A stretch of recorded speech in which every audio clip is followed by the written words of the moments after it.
আসসালামু আলাইকুম, আমি পুষ্টিবিদ মিলুপা। আজকে চলে এসেছি কিশোর কিশোরীদের কী ধরনের পুষ্টি চাহিদা বা কী ধরনের পুষ্টির প্রয়োজন সে বিষয়টা নিয়ে আজকে আমরা কথা বলবো। তো চলে যাচ্ছি যে প্রথমেই বলি যে WHO-এর তথ্য মতে যে 10 থেকে শুরু করে 19 বছর পর্যন্ত যে এজ লিমিটের যে ছেলে মেয়ে আছে তাদেরকেই মূলত আমরা কিশোর কিশোরী হিসেবে ট্রিট করে থাকি। তো এই বয়স দেখা যাচ্ছে যে এই বয়সের বাচ্চারা মোটামুটি 10 থেকে 15-র মধ্যে যদি আমি চিন্তা করি, এই বয়সের বাচ্চারা নিজেদেরকে যেমন একদম ছোট মানুষ হিসেবে ট্রিট করতে পারে না, তেমনি একদম অ্যাডাল্ট হিসেবে ট্রিট করতে পারে না। তো এই বয়সটা অ্যাকচুয়ালি ডেঞ্জারাস বা ক্রুশিয়াল মোমেন্ট আমি বলে থাকি। তো এই বয়সী বাচ্চাদের হুট করে শারীরিক মানসিক যে পরিবর্তন হয় সেটা ওদের জন্য একটু মানে টাফ হয়ে যায় মেনটেন করাটা। তো সে সময় যেমন ওদের শারীরিক পরিবর্তনের জন্য হরমোনাল পরিবর্তন হয়, আর তার জন্য চেহারা, ফেস, কণ্ঠস্বরে পরিবর্তন আসে। তো দেখা যায় অনেক সময় ফেসটা চেঞ্জ হয়ে যাচ্ছে, যা মেজাজের পরিবর্তন হচ্ছে, অনেক সময় মেজাজটা খিটখিটে হয়ে যাচ্ছে। তো অনেকেই আমরা বলে থাকি যে না, এই পরিবর্তনের জন্য মূলত তার এটা হচ্ছে, কিন্তু আমাদেরকে খেয়াল রাখতে হবে যে এই পরিবর্তনের পাশাপাশি ওর পুষ্টি চাহিদা পূরণ হচ্ছে, তো ওর কোনো নিউট্রিশনাল ডেফিসিয়েন্সি ক্রিয়েট হচ্ছে কি না সেই বিষয়টা খেয়াল রাখতে হবে। যেমন অনেক সময় যদি রক্ত স্বল্পতা থাকে বাচ্চার শরীরে, তাহলে কিন্তু তার যে ইমোশনাল চেঞ্জ, যা মেজাজ খিটমিটে থাকা বা ল্যাথার্জিক লাগা, এই জিনিসগুলো গ্রো করতে পারে।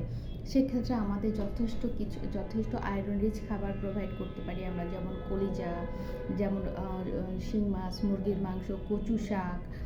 দেন আমি চলে যাচ্ছি কিশমিশ, দেন কিছু ড্রাই ফ্রুটস রাখতে পারি, পালং শাক। তো এই খাবারগুলো কিন্তু প্রতিদিনের খাদ্য তালিকায় জুড়ে আমরা একটু একটু করে অ্যাড করি, খেজুর। তো সেক্ষেত্রে কিন্তু তার যথেষ্ট পরিমাণে ক্যালোরি চাহিদা পূরণ হবে, পাশাপাশি মোটামুটি যেটা দেখা যায় যে রক্ত স্বল্পতা, সেই বিষয়টা কিন্তু কন্ট্রোল করা সম্ভব হবে। দেন আমি চলে যাচ্ছি যে এই বয়সে হাড়ের গঠন খুবই প্রয়োজন, যেহেতু শরীরে যথেষ্ট পরিমাণ গঠন, শারীরিক মানসিক বর্ধন ঘটে, হরমোনাল চেঞ্জ ঘটে। সেক্ষেত্রে হাড়ের সুস্থতার জন্য কিন্তু ক্যালসিয়াম এবং ভিটামিন ডি জাতীয় খাবারটাও এনশিওর করতে হবে। প্রতিদিন আপনার বাচ্চা 4 থেকে 5 সপ্তাহে 4 থেকে 5 দিন মিনিমাম 30 মিনিট করে সূর্যের আলোতে যাচ্ছে কিনা, খেলাধুলায় এঙ্গেজ হচ্ছে কিনা, সেই জিনিসটা খেয়াল রাখতে হবে। আর যদি সেটা সূর্যের আলোতে যাওয়া সম্ভব না হয়, ট্রাই করতে হবে যাতে ডি ডেফিসিয়েন্সি না হয়, ডক্টরের সাথে কনসাল্ট করে কিছু সাপ্লিমেন্ট অ্যাড করা যেতে পারে, ডি-ফর্টিফাইড খাবার অ্যাড করা যেতে পারে, মিল্ক বেসড খাবার যেমন ক্যালসিয়ামের রিচ খাবার, যেমন দুধ জাতীয় যে কোনো খাবার, পনির, ঘি, মাখন, কিছু ড্রাই ফ্রুটস, এই খাবারগুলো যেমন পোস্তদানা, এই খাবারগুলো প্রতিদিনের খাবার যদি আমরা ইনক্লুড করি, তাহলে কিন্তু তার ক্যালসিয়াম, যেমন মাঝে মাঝে চিয়া সিডটাও কিন্তু ক্যালসিয়ামের গুড সোর্স। তো এই খাবারগুলো কিন্তু ডায়েটে আমরা ইনক্লুড করতেই পারি।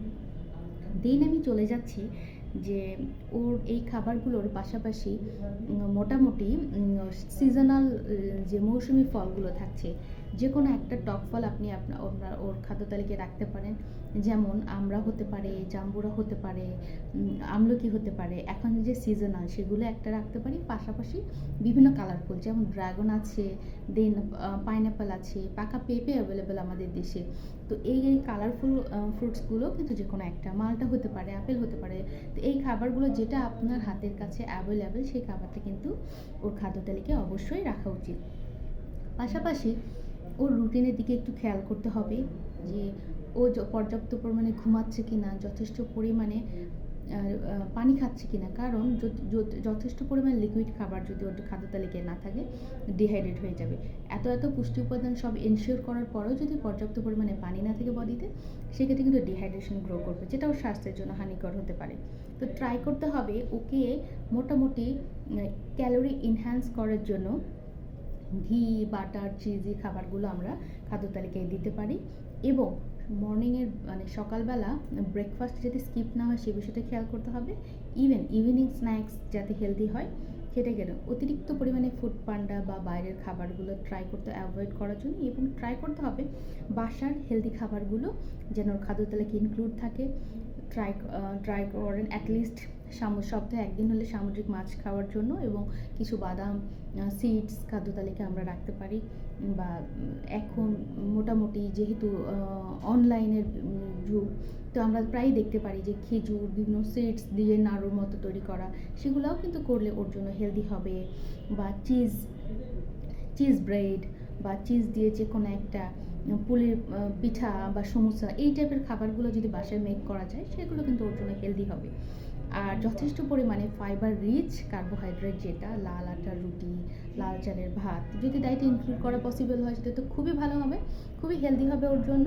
ট্রাই করতে হবে যে শারীরিক সুস্থতার পাশাপাশি মানসিকভাবে যেন সুস্থ থাকে। সপ্তাহে একদিন হলে একটু প্রাকৃতিক পরিবেশে ওকে ইনক্লুড করেন, একটু ফিজিক্যাল অ্যাক্টিভিটি যেমন ফুটবল, ক্রিকেট, ভলিবল, হ্যান্ডবল বা যে কোনো একটা স্কেটিং বা যে কোনো একটা খেলাধুলা ইনক্লুড করা যায়, যেন বাচ্চাকে এঙ্গেজ করা যায়, সেটা একটু খেয়াল রাখতে হবে।